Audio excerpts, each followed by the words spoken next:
Welcome back, guys. Today we've got the all new BYD ATTO 1 at a time where a fuel crisis is at large and people are absolutely going crazy for EVs. This has come at the perfect time. Let's take a quick look. Now, these start at $23,990. It's a budget car. It's not supposed to be anything over the top or over the top in luxury, and it's not a people mover. It's just meant to get you from A to B. Now, in regards to design, guys, it's very funky. It's not trying to be anything crazy, but it's got its own uniqueness. Little things like the headlights are nice and sporty, but the rest of the car screams out like a retro kind of ultra modern EV style. You've got this little plastic bit here. You can probably rest stuff on that without it scratching the bonnet. That's the only thing I can think about being handy. The bonnet does slope down quite a bit. Bumper's pretty cool. It's pretty standard. It's very small. I don't know if you can tell in the videos, but it's a very narrow car as well. Moving on to the side. Now, being the higher model, you do get the 16-inch alloys. However, if you do go for the standard one, it will give you just hubcaps with normal steel rims, which are 15-inch. Moving to the side, you've got your cameras around here for the 360 camera. Keep that in mind. Door handles are something to mention. Like, I don't know if you've noticed, a lot of EVs have those funky style door handles. These are just normal. Over the side here, you've got this kind of like boxed off but zigzag look, if you can see. But it's nice, kind of, I guess, a futuristic diamond design here. The spoiler is quite large. It protrudes quite a bit. It's got like a, I don't know, it's a cool design on the side. It's like, as I said, a zigzag. Looking at the back, bit of space in the boot. You can probably fit a trolley in here. Oh, definitely can fit a trolley. I don't know if you'll be able to fit much else. Got a little bit of a safety triangle, some tire puncture repair kit there too. Your charging cables, just in case. And keep in mind the seats recline flat as well. I'm sure that will come in handy. That actually does go flat, but the front seat's a bit too back.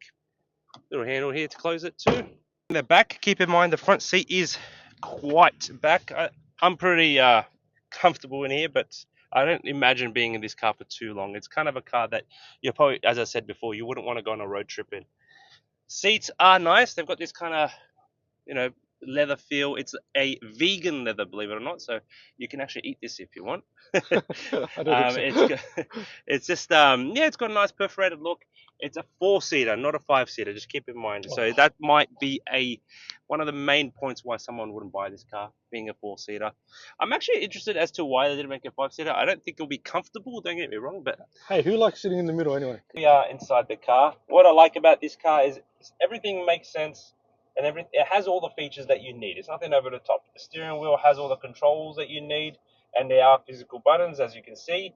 It's a nice steering wheel. It's a good size as well. I like that the digital display is right in front of you and it's fixed. It's not those moving ones. And it's quite small, which is perfect because you can see it right through the steering wheel. There's no like distortion or there's no like overlapping of the steering wheel of the dash. I think that's something that we actually don't really realize until we buy a car, that sometimes you can't see the dash properly. Digital, and it's not over the top with what it shows as well. Screen in front of you here is a 10-inch screen still has Apple CarPlay and Android Auto. However, the resolution does seem a little off, and that's probably because I'm used to big screens on the BYD. It just seems like it's meant to be on a bigger screen. I don't know how to explain that, but you can probably see a little bit of what I'm talking about right now. Otherwise, it still has all the features that you like, and you know, oh, the gear select is something to note. So you just push down to go drive, push up for reverse, and to put it into park. It took me a second to figure this out. Is there's a button on the right side, just that basically puts it in park. Volume controls on the left, change the modes. It makes sense. It's got a little control panel. I like that they've kept the physical buttons. Air vents are quite sleek, not over the top. You can see over here. On the dash, it's got this cool wave design, kind of like swifts over. You could probably even put some stuff in here and it won't move around. And this screen does protrude up a little bit. It would have been probably, in my opinion, a bit better to have it slightly lower, but hey, I'm not a car designer. Charging spot for your phone right here, pretty cool. I do like the design.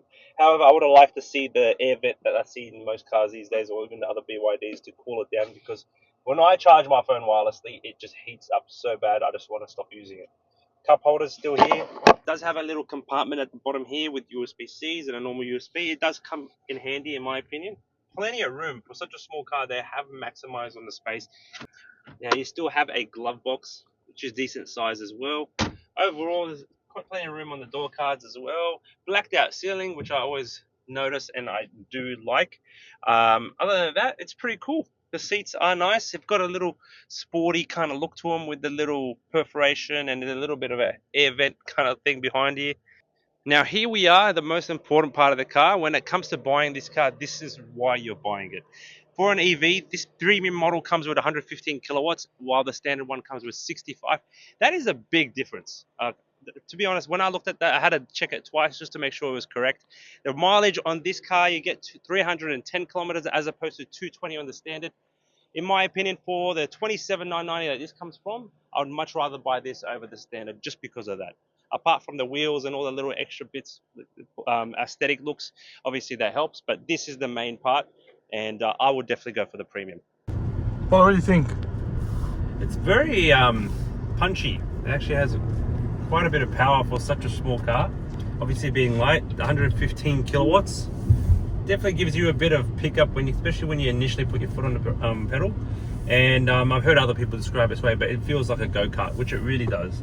It has an awesome turning circle, very tight, and everything inside the car doesn't it's not over the top. I actually like that the screen's not too big. I like the dash inside, it's not too big, but it's just enough to tell you what's going on. Overall, I actually really think it's a simple car that will do its job. Obviously the mileage is not that, the kilometers you get out of a full charge is not that big, so it's not a car that you take for the distance, or not something you go take on a trip. However, going to work every day, maybe even like some Uber, this will definitely do the job. Overall, I think it does it for the price. I can't complain too much. I do think they priced it well considering it.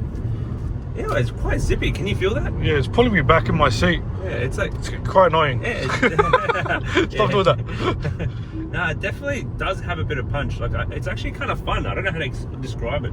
Just imagine being in a go-kart that's, electric powered. I don't know how else to explain it.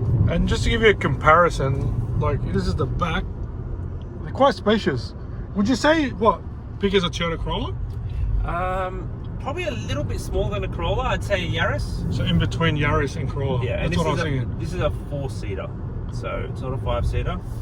Obviously, the car's not meant to be a people mover, but you have to understand what this car is aiming to do. It's just a budget car. They start at $23,990. If you want the premium, it's just a $3 grand more. So it's very price focused, and you do notice it with little things, but there's nothing this car doesn't really have that I'd be like, oh, this is what it's missing. It has everything you need. But yeah, I think I see why these are selling, and I do imagine they're going to be selling more. Keep eyes on road. Oh, there you go, Paula. That's the only thing I hate about these cars. Every 2 seconds, it's like having a driving instructor looking at you while you're driving. The first thing you do wrong, as soon as you look away, keep your eyes on the road. But anyway, I'll definitely try and turn that off if I could. Okay. But yeah, overall, definitely rate it. All right, now I'm off to go zip around in this little go-kart and test it out properly. But for now, thanks so much for watching. We love you all, and don't forget to subscribe. Take care.